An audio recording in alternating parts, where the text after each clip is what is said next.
Darren, Bellevue Gold's in the countdown to production and cash flow. Whereabouts in that process are you up to? Yeah, well, we're actually really well advanced. We started underground mining over 2 years ago. So we've done 4.8 kilometres of underground development to date. We've got separate production fronts. We've got new mining contractors in, and we're just gradually ticking all those boxes, appointing our critical contractors, getting on that pathway to getting into production in the second half of 2023. Now, there's been a lot of talk about rising costs in the industry. Where do you stand with that? Well, we're actually well protected from it at the moment. We've got 90% of our costs from the pre-production phase all locked in via executed contracts or tendered contracts within that process. So what that does is, yes, it's very inflationary and a very volatile market out there that everybody knows about, but we're well protected against any further increases in that pre-production capital cost. Now, there's a bit of a hole in the market at the moment, isn't there, on the ASX with gold producers? There's smaller companies and then there's the really big boys, but in the middle there's not so many. What does that mean for Bellevue? Yeah, look, I think that's a great opportunity. We've got a really quality asset, a 200,000 ounce per annum asset, 1,000 to 1,100 all-in sustaining costs. This is an asset that has those world-class characteristics that once in production can really fill that gap in the market that's there.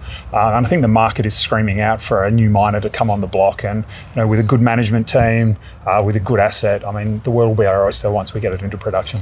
And what are the key metrics on the project for shareholders to look forward to in terms of production rates, costs, etc., mine life? Yeah, so look, we've got a 10-year mine life that we've defined. It's a 3 million ounce resource at 10 grams per tonne. It's a 1.3 million ounce reserve at 6 grams per tonne. And it's simply just filling up a 1 million tonne per annum mill, very simple processing, and that'll give us 200,000 ounces per annum.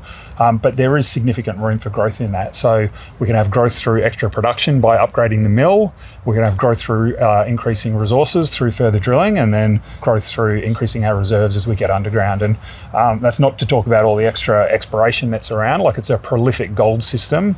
We know where there are additional fronts that we can target. At the moment, the main story is getting it into production and hitting those metrics, but exploration will become a big story once we're underground, have more drill platforms and can drill out the ore body. It's a fantastic set of numbers by any measure. Where will it leave you compared to some of the producing companies, your peers? At the moment, we're just really focused internally on getting that 200,000 ounces. But look, there's only 8 assets worldwide that are over 180,000 ounces that are in tier 1 jurisdictions and have a greater than 5 gram per tonne head grade, and every single other one of those assets is owned by a global gold major. So it'll put us in a really unique position where globally we have a unique asset to drive our company forward. Thanks very much, Darren. No worries, thank you.